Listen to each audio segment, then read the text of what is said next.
Hey guys, welcome back to the Disciplined HQ podcast. I am blessed to be here with the one and only Omri. This is probably one of the strongest people I have ever spoken to in my life. If you've been to Omri's Instagram, you're definitely going to see that this dude is strength and power personified. So, Omri, how are you this morning?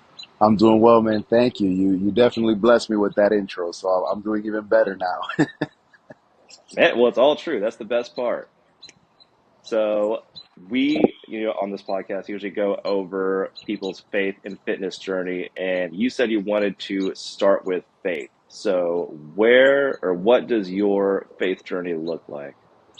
So I grew up in church. I was raised Adventist Christian, and I was taught all the do's and don'ts very early on. That was what like faith was about. It was really about, these are the things you do if you love God. These are the things you don't do if you love God. And then I grew up in that system. Eventually, I was in high school, and I remember I was struggling with my behavior early on, right? Surprise, surprise. I was a tough kid in elementary and middle school. But at one point, I remember I met this young man in high school, and he was like, I started reading the book of Proverbs, and he was like, and for some reason, I just feel smarter. So I was like, okay, I got to be smarter than that guy. So I start reading it for myself. And next thing I know, like my behavior starts to change. I start to become like one of the leaders in school. I was actually the president of the student body council my senior year. And then So you started with Proverbs, like you just jumped into Proverbs? just jumped into Proverbs. Like I had read Dang. bits and pieces of the Bible, but never actually sat down and said, I'm going to read the whole Bible. But I started in Proverbs. And then Yeah, that is an impressive place to go for a I young man. know, I know. And it's funny because I remember also, like, eventually I got to the book of James, and James, James says, just ask those who need knowledge, ask it, and God will give it. He hits you with that in the first chapter. So I started doing that. And I remember I graduated as one of the top three students in my high school. They started a new award that year called Best All Around Student, and I got that. We were battling for that valedictorian and salutatorian spot. And it's funny because coming into ninth grade, I remember my friends used to say, like, how did you transition into this like super studious, you know, kid? And a lot of it was just giving it to God, and just letting him show me the way. And it was very, I would say my relationship with God still in that phase was still young. It was still growing. I was still figuring it out. And then I felt the calling to go into ministry. So I went and got my bachelor's degree in theology in Puerto Rico. That's where I felt God had called me to go. So I went there. And when I graduated with my degree in theology, I was like, you know what? I don't really want to be a church pastor. I want to be in the school system. I want to give back to the system that gave so much to me. So I actually got an offer to come back and be a chaplain in the high school where I graduated from. And it's funny because the Wow. message that the principal, who at the time was the vice principal when I was in middle school, her message to parents when I used to go speak at some of the churches affiliated with the school was, hey, this was one of the worst kids in school, and look at how he turned out. So if your kids are bad, they're going to be okay.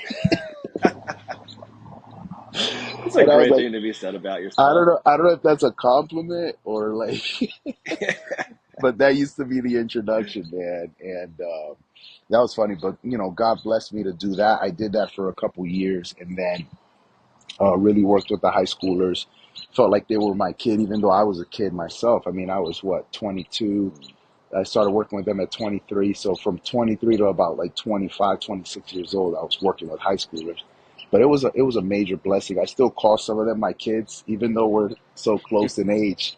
And we still a lot of them still follow me on Instagram. We still follow each other, and just that was like the faith journey, right? But then I had this like moment, I remember, where I just felt burnt out. And a lot of it came from, I was a youth, I was an associate pastor at the time. The church went through a huge division, and I was like caught in the middle of it because we were transitioning a pastor in and out, and that really burned me out. And I remember like thinking to myself, like, this can't be it.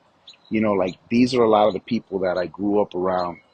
that were from church, and the way we're treating each other isn't right. I remember being in a board meeting, and I was reminded of this story actually last year because I ran into someone who was in that meeting who was being talked about pretty heavily. And I remember that he said that I stood up in the middle of that meeting and was like, I didn't sign up for this, man. I didn't sign up to talk bad about people in church, so I'm out. And I left.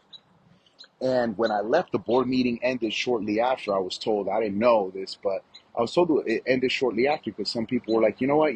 This isn't the right path. And at the time I started working out, I started to develop that discipline of working out, and it gave me that confidence. It was an avenue, I believe now today, that God used to give me the confidence to stand up and say certain things that I wouldn't otherwise say or have kept to myself. And that's really where it started. And then I actually ended up leaving. I remember I moved to the Carolinas, and once I moved to the Carolinas, I kind of just lost sight of it. I lost sight of going to church. I started to lose a lot of friendships, and I kind of felt lost, you know. And that was when my fitness journey really started to kick off. I remember I became a personal trainer at one time. I was working for a gym, and then that was going really well. And then I just didn't like how the whole setup was structured, where someone would pay so much to work with me, but then I was paid on the hour, so they were like banking off of the talent and that I was bringing to Yeah. the table. And so eventually I was like, yeah, I don't want to do this anymore. And during that time was when I finally ended up in law enforcement. And when I was in law enforcement at that Okay. point, I wasn't even going to church anymore. I barely would go, like maybe Uh, once in a while. My parents came to my graduation from the academy and they brought me a Bible. I still have it to this day. It's a law enforcement Bible. And it's funny because my parents never believed in huh. bearing arms, like carrying guns or anything like that. And here I was, man, just with everything I could wear at one time. And I remember they came to the graduation, and they had the Bible in hand and everything. They were always supportive. They were Yeah. always supportive, even if they were hurting or they thought, man, he could be in another path. They were always supportive and always prayed for me. And that was where I feel like God kept trying to meet me in that journey of what it was almost like saying, listen, wherever you go or whatever you do, there's no way you're going to get away from me. Like I'm always going to be with you. And I think Yeah. that's Psalm where I 139 right there. that's where I learned it most, right? Was there that there's nowhere I could go from his presence. I could go to Mhm. the highest place, I could go to the lowest place, even descend into the pits of hell in my mind, in my life, figuratively, and he's still there. Darkness is light, right, to him. Yeah. So that's where my fitness journey really started to take off. I met Donnie Thompson, who's one of the probably strongest people that ever lived. He was the first guy to crack 3,000 as a power lifter, a 3,000 total. Good. And when I met him, I remember I started training in his gym, and it was a safe space, and we talked about God and we talked about all kinds of things. But Donnie was really like a life coach for me. Just giving me, just giving me his thoughts and telling me things and saying, hey, did you hear this? And then you'd have like your workout session would go from 1 hour to three because you spent 1.5 hours talking to Donnie about whatever the topic of the day was. And usually you walked away with something, right? Yeah. And I remember he put on his first powerlifting meet, the only one he ever put on. And he was like, Omri, I think you should do this. I think you're strong enough. I think you'll do well with this. And I remember I was learning so much at the time that I went and he was one of the announcers, and I have the video on my phone where I was on the bench press.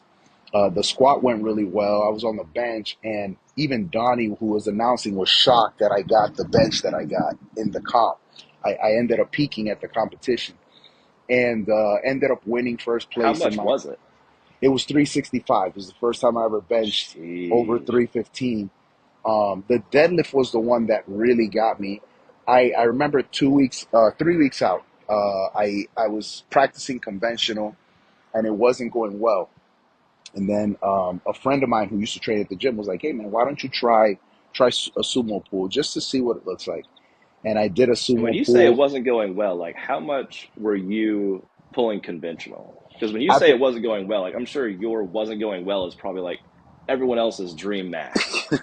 No, it was so I was struggling with getting past like 405 with bands. So we added bands to our deadlifts to increase the resistance, and for some reason, man, I just was struggling with getting a good deadlift towards like I started failing sets. And so he's like, "Hey man, just try this sumo position. Let's see how it works." Because your Yeah. back is firing off too much and you're leaning forward on the conventional. And I still had a lot to learn. So 2 weeks out, we switched to sumo, and at the competition, I pulled 550, and that to me was like, oh my, where did Sheesh. this even come from, right? And I remember I finished that comp, I left, and I was like, I don't ever want to power lift again. Like, I just, it's That was funny. it. Yeah, that was it. Like, I liked it, I enjoyed the moment, but then afterwards, I was like, I don't know, like something about the way that it was. I mean, this is like 10 years ago, so powerlifting was very different from what it is now. It feels like more of a community now because I've been amongst powerlifters, and I mean, total, it's a total different atmosphere. From when I was in it, it was more like, oh, how much did you bench? All right, I got to do that same weight or 1 pound more to beat you. And then, Yeah. I guess the space that I was in my life, I wasn't ready for that. So I just, that was during my year in law enforcement, and then I ended up kind of just leaving it all together. And I remember I called an uncle of mine who lived up north in Massachusetts. We used to go there in the summers, and God rest his soul, he passed a few years ago, and he was like, hey man, why don't you come up here work for me? And that's how I got into the role I'm in now. And when I moved up north, I kind of started working out, bro lifts here and there. But I kept a discipline. Like I remember, I liked being strong. That was the one thing I took away from powerlifting was I liked being strong. I didn't care if I was the strongest, but I liked being strong. I liked the feeling of being Mhm. strong. I liked the feeling of doing things that are seemingly impossible in my mind, because the battle really to lift the things that I do now for me is mostly in my mind. It's whether or not I can believe it's possible. Like I've done the training, I've done the work, but can I believe and embrace that it's actually possible? And that's where I have most of the challenge. So I remember when I moved to Massachusetts and I start working and I go to school again, I go and get my MBA. Right after I got my MBA, I was like, I want to do something strength related that has a purpose to it.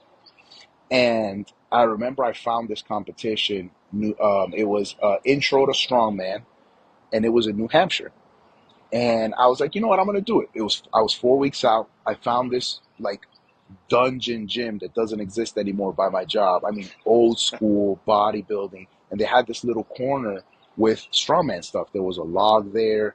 There was some stones. We didn't really know the weight of the stones. We didn't really know the weight of the empty log. Like it was just like, look, man, just lift it. Don't worry about the weight. Just Yeah. lift it, right? Right. And I got in there and I just was watching videos of people lift, and I pretty much was self-taught for that first competition, and I bombed it, totally bombed it. I got ninth out of 12. And when I was there, I remember I met Wendy. She at the time she was the third strongest in the nation as a masters. I mean, she was strong, and she was the judge for the loading event, which ended up being my best event, surprisingly. And when I was doing the Loading, loading, is that like the Atlas Stone or is it stone, that's the Atlas stone. So it was a medley. It was a fire hydrant, an Atlas stone, a sandbag, and another Atlas stone. And it just was it flowed. Actually, I think it was two sandbags and one Atlas stone, but it just flowed. Like I felt my best at that event. And she walks up to me afterwards and she's like, you're a strong guy. You just need a coach. There's a lot of technique stuff you got to fix, but if you get a coach, you'll be all right. And I was like, well, who's your coach? And she introduced me at the time to Joe Grossi. So Joe was my coach. He was a middleweight pro strongman, And I mean, the rest is history. The next 4 years, I started working with Joe, and it was competition after competition, and my placing kept getting better. Did New York Strongest, finish top three. Then I did Nickel City Strongest in Buffalo, finished top five. Then I went back and did another comp in New York. And I start like my placing just keep getting better among stronger and tougher competitors. And in the process, I'm watching myself get stronger, right? And in that journey though, I was still training out of a place of pain and hurt, which Mm. I see a lot of that, especially nowadays, Yeah. right? It's like you go through the big breakup, go work out. You know, you go through Hmm. you go through a tough situation, go work out. You're gonna feel better. And a lot of my journey started to become that. And I was tapping into like these like really dark spaces of hurt and pain. And it wasn't um, until I met my wife Evelyn that she kind of she went to one of the competitions and she was like, I don't understand what's going on here. But you know, when I was doing the stone event, she starts yelling out of nowhere, like, "You better get it, you better do it," you know. And she Heck got yeah. into it Now you know you got herself. a winner. Right, she got into it herself, and so I'm doing this event, and afterwards she's like, "I don't know, I worry about your safety in these events." The place just reeked. I mean, it was in a basement and all that, like a huge basement under a gym, a basketball gym. So it was an arena, but you know, we used the bottom floor, and she called it a basement. And it was a great show for me, but I didn't really enjoy it because I felt like I had a chip on my shoulder. I felt like I had to prove myself to the Mm. people around me. And it wasn't until after that show that I said, you know, something's got to change about this. So I took some time off from training, and I started to actually go train after church. So I'd go to church, Mm. and then I was like, you know what, I'm gonna just go train. And that's when I started to really connect God into that journey. He was connected the whole time. I think he was looking after me, protecting me, sparing me from, you know, serious injuries that could happen. Because at this point, you know, I was log pressing. I think my max in the log press was 285 at the time. So at, at, Goodness. at that point, I was already kind of exposing myself to things that could really hurt me, but I was still getting through it. And I remember I was preparing for a competition at the gym where I started strongman, and this was the game changer. I was doing a log press, which is by far my favorite event. Anybody who knows me in strongman knows I love any pressing event. The axle's still like my enemy, but we're gonna become friends soon. But the log was always my thing, and I remember I was doing log press, and I hit, I think it was 285, and then on my back downs, I went down to 255. It should have been a breeze. I was learning the split jerk, and I did this split I was doing it on the turf, and my foot slipped, and it Hmm. felt like both of my shins just like collapsed on the bottom of my knee, and it felt like Ooh. really intense shin splints, like the type that you can't even run with anymore. Yeah. And I thought I blew my knee out. And I remember like I was having trouble walking afterwards, so I had to take some time off. I had to drop out of that competition. And I remember Yeah. thinking like, you know, something's got to change. And it was right around the time that, you know, COVID was kicking up. So, you know, at the time they were shutting everything down, and I didn't really have access to the implements and all that. So I remember I just started to pray, and I was like, you know, God, can you heal me? Can you bring me back? Like, this is such a meaningful part of my life. And I Hmm. remember that it wasn't until 2022 when I won first place in the 90 kilo at my own coaches competition. So Joe put on a big show. It was awesome. And a lot of my friends joined. At this point, I'm pulling people into this journey. And it wasn't until that comp that I said, you know what, God, I'm going to give this to you. I'm going to give this sport to you, the whole thing, you know, and I just want to see what you can do. And I remember in training, I started struggling. At this point, we lived in Georgia, so we moved to Georgia, the family. But I flew up to Rhode Island for to Massachusetts for this competition with my coach. And I remember I was struggling with the 550 trap bar, like in training. Gosh. I would only get like one rep. I got like one or two reps max. in the 12-week training phase. And when I went to the comp, Well, I got I got 13 reps, and I was just like gee. floored. And I remember I just kind of tuned out, and it was the first time that I finally learned to tune out all the noise, all of it, Mm, and then just say, "Hey, God, go with me." That's it. That's all I was doing. Go with me, yeah. go before me. And I won that year, and then I wanted to go to nationals. So my coach was like, "You're ready to go to nationals," but I still had life things going on. Like I didn't want to be great as a strongman and be a crappy father or husband or all Hmm. those things. Yeah. And I started to realize that training would take a lot of time away from the family. So I started to get a little more targeted about what I was doing. And that year I said, I'm taking the rest of the year off. I told my friends I'm retiring from strongman, started saying all kinds of stuff in 2022. And it wasn't until 2023 that my wife was like, yeah, go back, go back. Like, some of my friends were calling me out, joking around, like, oh man, he's washed up, he's done, he gave up. We're gonna retire him, retire his jersey, retire his numbers, because we have this top strength board at the gym in Rhode Yeah. Island. And my wife was like, you know what, go back, because you still have it in you. And I remember I was like, all right, Hmm. if you're cool with it, I'll jump back in the mix. And I went and That's I the sign of a great wife, by the way. Like someone who realizes what you're capable of and also is not willing to be selfish with you, if that makes sense. Like, because oh, that that's makes the one total thing I love sense. about my wife. Because she, like, even with this podcast, like, I'm already working a 9 to 5, and I'm also doing my best to stay fit whenever I can. And then whenever I told her about this podcast, she was like, or we talked about it for a while, and she was like, well, this is like what you feel the Lord is calling you to do, like this and what you're going to enjoy, and it's going to bring you happiness. Then, like, yeah, do it. Like, we'll find a way to manage, the other stuff. Because, like I said before the podcast, we've got 2 daughters, and it's VBS week. And so, like, right now, I'm pretty sure she's getting the girls ready. And, you know, as you know, as a dad, like those times in the morning or those times in the afternoon are like the only real chance you get to be with the Right, kids. And so, right. yeah, having a strong, godly woman who's willing to not step aside, but put their desires aside so that you can feel fulfilled and do what you feel the Lord is calling you to do is such a blessing. Yeah, and what's awesome about what happened with the journey. So I was still preaching. I had stopped being a pastor, but I was still speaking in churches and in youth events.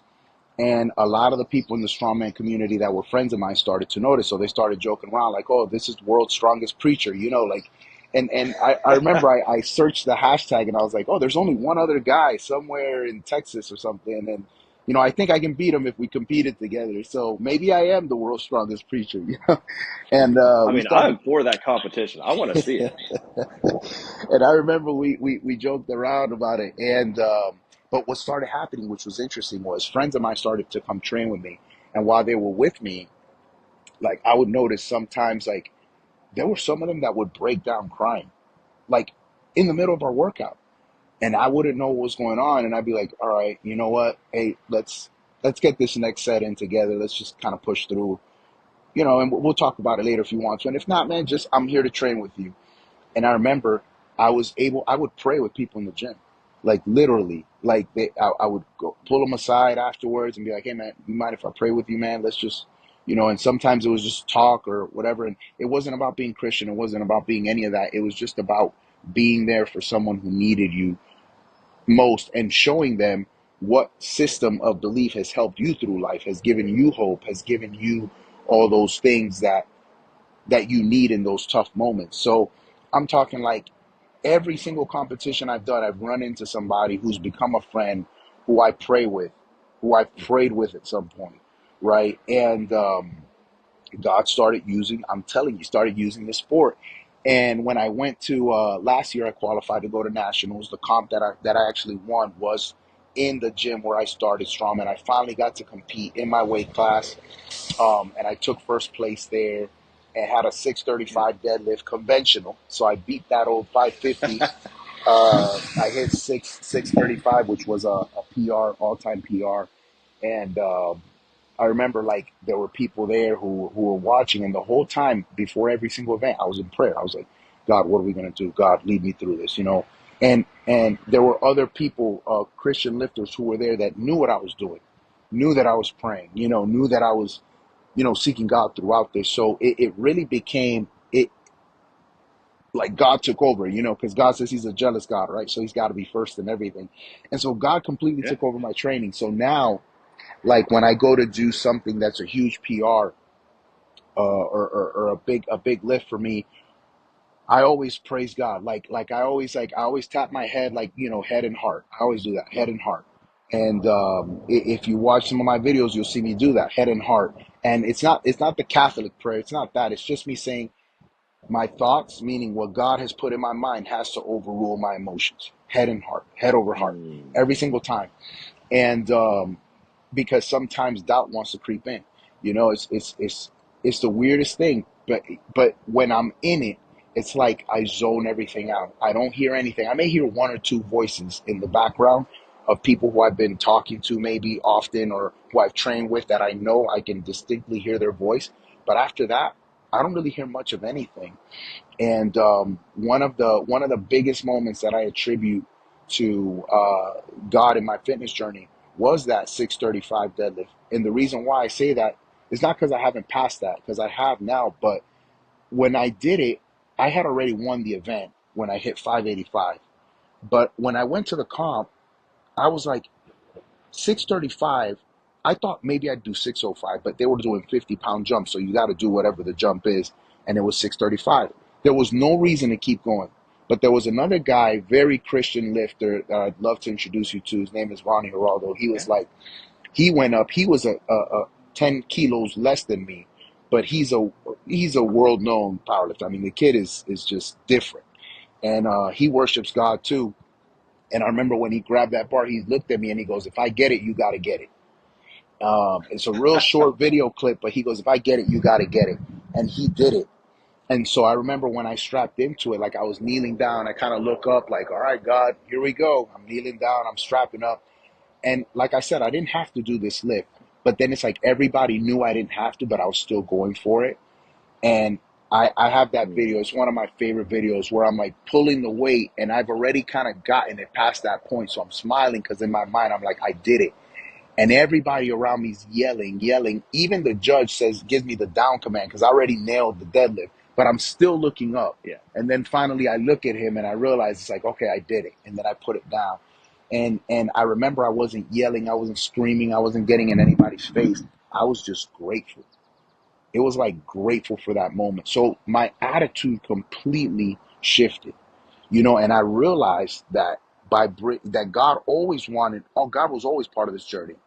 And I think He was working on taking me to that place of congruency, where that discipline and that dedication that we give the gym when we work out, that time, if we can dedicate ourselves to that, we can also dedicate our lives to Christ, you know. And so Hmm. that's where it started. It's like what the disciplines I'm learning in the gym have to also translate into the way I treat my children, into the way I treat my wife, into the way I treat others around me. And I was still struggling with that, and I'm not perfect, you know. I wouldn't sit here and say I'm a role model, you know, following my footsteps. No, following Christ's footsteps, his were perfect. Yeah. I'm just trying to figure it out in the process, Hmm. right? And if Amen. there's anything I could do, is be a light anywhere I go and point you to, you know, Christ, then mission accomplished.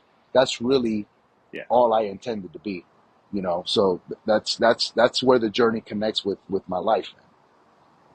Man, I love it. And I love that. I love wrapping up with that, follow Christ and don't follow me, because that is such a hard trap to avoid. Like, especially when you're in a position like you are, where you're like the strongest dude most people know. You're a Christian man, as far as like being a spiritual leader in a church, and then also a Christian man in your family. Like, you probably understand those things about yourself, and the ability to understand the biblical perspective that, yes, I do these things, and yes, I know that I do them well, then that's what I'm called to do, but I do it because of Christ. And so Right. Christ is the one that you should follow. You can't follow me because, yes, I do these things, but if you follow me, you're going to follow brokenness because I don't do it with perfection. I don't do it as Christ did it. You need to follow Christ because you follow the one that I follow. Follow perfection. Don't follow me. You know And what so I what hit love me the that other day? perspective. What hit me the other day? I was gonna share this with you. I was in therapy. 'Cause I go to, I'm almost 40. I'm gonna be 40 in a couple months. So I have to do my body maintenance. I have to follow that. I got to honor the temple, right? And I remember Which you look great, by the way. I was getting worked on. Thank you, by the chiropractor, and I mean it was hurting. It was hurting, and I smiled while I was in pain, and I was like, "This pain is real." Like, like Mm, people can fake smiles. They can fake relationships. They can fake, and we live in a world that you can pretty much portray whatever you want people to see, and that not really be you. But pain is real. You feel that, right? And I remember when I was laying there, I was thinking, man, it crossed my mind. I said, the pain that Christ endured for me goes mm. well beyond the pain I'm going through right now. And it was just a reminder. I was like, man, I'm feeling this shock in my IT band where her, digging her elbow into it. Just Ah, imagine like no, a no. nail going through your feet. Like it. So, Hmm. so to me, the Mm. path of strongman became truly a way to connect with God, and then also find a way to connect all those disciplines and all those things I'm doing to my life. And that's my journey right now. Yeah. It's that internal external congruency, that everything that's going on in the inside also comes out, and it reflects Christ the same way. Yeah, I love that. And so one thing I've been wanting to ask this and go back to the high school because I mean being in therapy you probably know that like your younger self influences a lot of who the person you are now. Yes. And so are there or like were there any specific things you took from the book of Proverbs and James when you were in high school and reading that stuff that were, kind of set the foundation for who you are now? So one of the things about Proverbs that I took away was, about seeking the path, and the Bible, the Word of God, being that light in that path of darkness, right? So following that path, right? Proverbs 3, and then I also took away. This was something that hit me too. Was like even the wisest man that ever walked this planet was still susceptible to sin, was still susceptible to falling, right? So even with all that wisdom, you can still lose sight of Christ. So one of the biggest things that I've also carried with that is, even as because I'm constantly trying to get smarter, trying to learn more, trying to, even in my career and everything that I do, but don't lose sight of the fact that the capacity to learn is a gift from God. And that's what James tells me. If you need knowledge, ask Christ. James chapter 1, verse 5. It says it clearly, but if you ask, believe, believe that you'll receive it, and you will. And that's one of the messages that I kept giving the kids in high school. It was something that I took myself, and I eventually became an adjunct professor at Bryant University for a couple of years while I was working. And when I was with seniors, I tell them, hey, look, the knowledge is there. The knowledge is there. You just have to know where to find it. I had to tread a little Yeah. different with the university, but I knew what I was trying to tell them. I was like, listen, God has it readily available for anybody who wants it, but you got to ask. And when you ask, you got to believe. And that was my biggest takeaway, is that even when it comes to fitness, like learning new movements, learning new challenges. How do I address this event? How do I address that event? Because no strongman competition is exactly the same. All of them have different events. All the different events tackle different muscle groups, tackle, there's a lot of complexity to it. But at the end of the day, um, the smarter athletes distinguish themselves by the way they handle the events, by the little things that they do that are the difference makers overall. The way they position themselves, the way they take off, the way the things that they train for 12 weeks to just develop the muscle memory, because the body doesn't know weight and no stress. So how do I stress it in the right ways to get to that next level? And that knowledge also comes from God, who gives me the capacity Hmm. to do it, who gives me the strength to do it. So I think that was my biggest takeaway for life in general from Proverbs and the book of James is like, stay connected to God. Even the more you learn, stay connected to God because you could lose sight, right? But then at the same time, when you ask God for something, whether it's knowledge, whether it's growth, whatever it is in life that you ask God, you gotta believe. That's the bottom line. You have to believe that Yeah. you'll receive it. And also, yeah, absolutely. And it's also like that discipline to do the thing because like you believe it, and there is that step, that next step to then do the thing. Like you have to do the work to Right. get to what you want. Because like you can believe that God is going to deliver like a 635 deadlift, but if you don't ever go in there and train and put the work in yourself to like pick up the weights daily and at least trust the Lord to get you to that place eventually, like you're never going to get what He could give to you. Like you have He, to do the work as well. he's going to honor the work. That's how I see it. He'll Yeah, honor the work, yeah, and then he'll show you, this is as far as I needed you to take it. Now I'm going to show you how much further I can take you. To me, that's that yeah, 635 absolutely. deadlift. He honored the work, Hmm. but then he said, you know what? I'm going to take you to a place that you didn't even know you could go, just because you believe. Yeah. I love that. And so, speaking of discipline, when people think of strongman, they generally think of like Brian Shaw or people who are kind of chubby and fluffy and strong as well. But you are definitely not a chubby and fluffy person. So, how do you do strongman, but also like maintain like that chiseled look? So I actually I walk around at about like 215, and then I cut down to 200 pounds to compete as a 90 kilo. So usually you'll find that a lot of strong competitors, when they're like in between classes, they tend to cut down to the lower class, because it's just the weights and everything. And by the time you've been a few years in the sport, you figure out, okay, I can work with this, or I can stretch myself. But at the same time, when I was sitting at 230 at one point, my blood pressure was all over the place, and I had other things I had to worry about. So then I was like, do I want to be this heavier guy just to prove that I could lift the heavier weights, or do I want to be the lighter guy who could still lift the heavy weights? And I'm going to get a chance to prove it, Lord willing, because at 40, at the world level, there's no weight class right now. They're working on Oh that, but wow. right now there's no weight class. So I'll get to go against whoever's there. Even if it's Brian Shaw who joins the class, I'll get to compete against him. And I'm just happy to know that I can stand next to some of these giants and be able to be like the David, out of the group. Not that I'm going out there Yeah. to slay Goliath, right?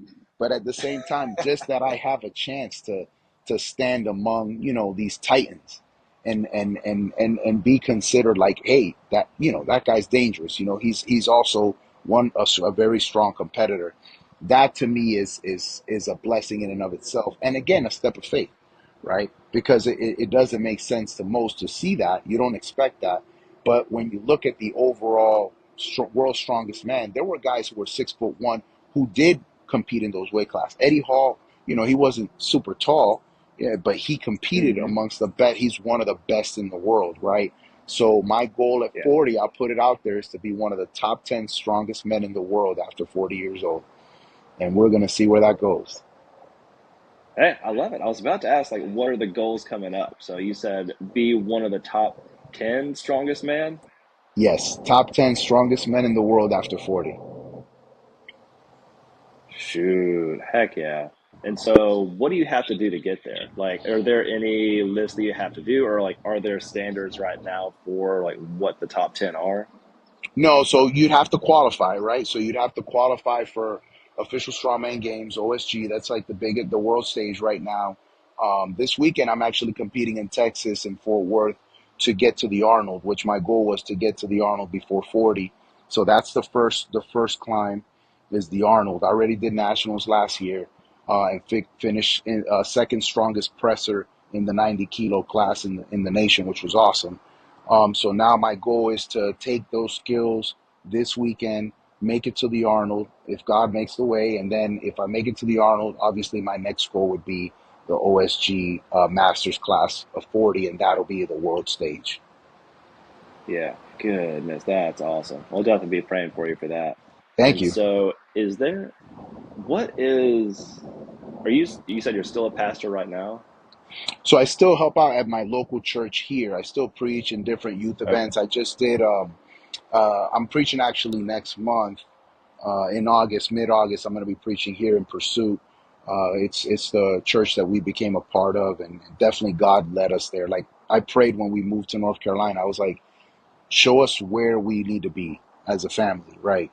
And Mm, the church community really took us in, man. Like in a way that I didn't grow up knowing the church. You know, when we moved, I remember a bunch of the church people just showed up to help us move, and wanting nothing in return other than just pretty cool to see the implements and stuff and see the stones in the garage and all that and get a chance to try to lift them. But um, they really embraced us, and they embraced us as part of their community, and there was no pressure. It was like, hey, we just love to have you with us, and that was it. And it was perfect because my wife, she was just getting more into the church at the time. So for her to experience that community side of it was special. So I know we were brought to this church, and it's a lot of fitness people in it too, which is interesting enough. There's a ton of people that work out. We have a men's group that works out every morning, which is neat. oh, Yeah, and that's our church now. So I mean, we fit right in. I remember Pastor was joking around with me about it. yeah. He's like, "You all fit right in. Like everybody here works out.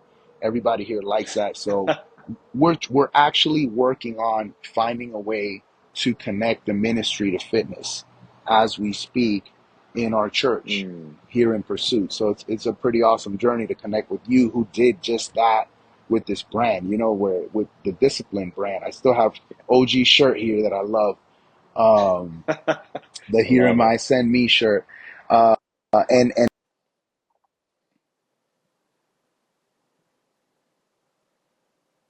Mm.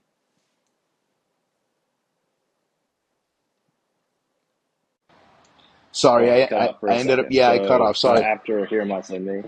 Yeah, the Here My Send Me, right? So we're doing the same thing. We're trying to connect the two, like the church and fitness, but connect it from a place.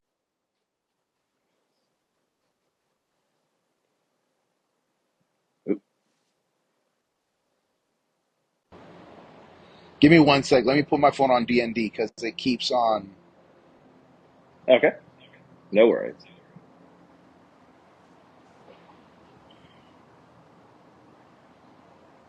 Okay, I'm put on Do Not Disturb.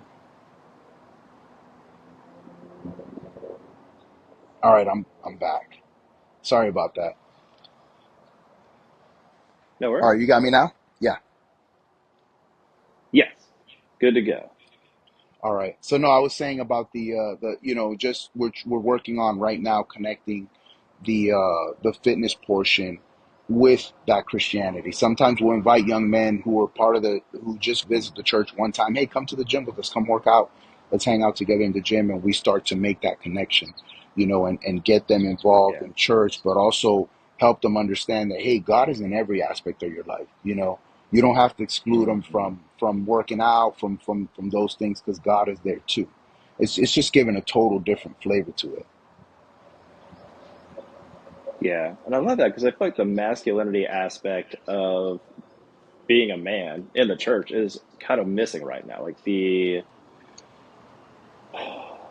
I don't know, a buddy and I, like I've got a buddy who is doing a bunch of research into this, and as far as like how to improve the masculinity aspect of the church without going overboard and like making Right. it, I don't know, like a religious dominated group that Hmm. is a bit oppressing. But anyway, so one of the things that he pointed out was that, and this is a bit of a tangent, but like I think after World War II or World War I, or actually both of them, most of the men in America went to go fight the war. And so the church was based around what the woman at home needed. And that's not to say that it's wrong, but it's just the situation because most of the men were at war. And so when the men came back from War II home, the church was catered to a what the women of the church needed for their spiritual growth, and so the men didn't feel comfortable there, and so the men left. And there's been kind of a ever since World War II, there's been a need to restructure the church in small ways so that there is a masculinity aspect to the church. Because, and this is one of the things he found like in his research, is men are more willing to go into women are more willing to go into masculine environments because they feel safe, but men are not willing to go into a feminine environment because it's just not appealing to them. And Wow. so blending those levels of masculinity into the church so that women feel safe, but men also feel comfortable and feel that prompt to grow as a man, like to embrace the masculinity of like who they are as men, but also to recognize that the need of the savior is there, and there is spiritual growth that comes with masculinity, and blending those two together. So I love the thought of like fitness being and like working out being in the church for young men and men in general, just because it's what we need. We need to, like you've said a few times, like go through that pain. Like the pain in Yeah. life is real and it's going to happen. And Oh yeah. the trust in God to deliver us through the pain, not to deliver us from it, but to get us through it is Through it. what we need. Love that. Love that. That's Yeah. powerful, man. So, man, I'm going to be, well, I mean, you're doing it. You're doing the Yeah. thing. And I'm just going to be praying for y'all's church and for the men of y'all's church to continue to be strong Christian men and for you to be that amazing leader that they're going to need. So, love everything you're doing, Omri. Thank you, Corey. Appreciate you, man. And I'm excited about the relaunch, man. I'm ready.